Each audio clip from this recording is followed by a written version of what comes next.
Football বিশ্বকাপ মানে cup জেতার আনন্দই শুধু নয়, বিশ্বকাপ ঘিরে ফুটবল খেলায় আরও আধুনিকতার ছোঁয়া লেগেছে।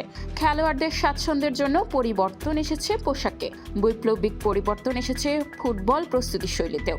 চামড়ার আচ্ছাদন, রাবারের ব্লাডার আর ফিতা দিয়ে বাঁধা ফুটবল হয়ে উঠেছে সিনথেটিক রাবার, পানি নিরোধী, বাতাসের গতিময়তার নিয়ন্ত্রক।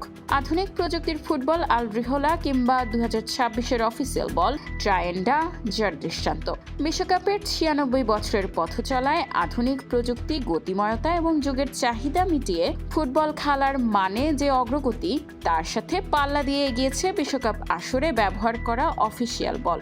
1930 সালে প্রথম আসরের দুটি বল টায়েন্টো ও টি মডেল থেকে এবারের আসরের ট্রায়েন্ডার আবির্ভাব সেই ধারারই অংশ।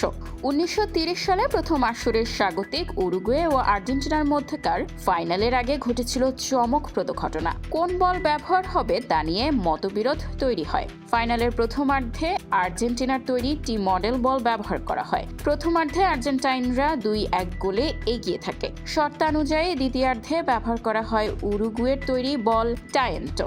সেই বল ব্যবহার করে উরুগুয়ে শেষ পর্যন্ত 4-2 গোলে আর্জেন্টিনাকে হারিয়ে যেতে প্রথম আয়োজিত বিশ্বকাপ। 1930 থেকে 1966 সাল পর্যন্ত আয়োজক দেশে ম্যাচের বল সরবরাহ করত।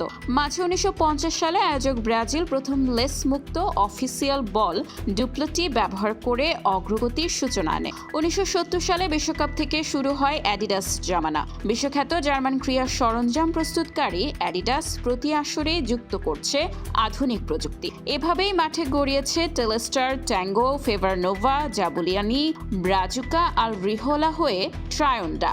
স্পোর্টস ডেস্ক, খোলা কাগজ, ঢাকা।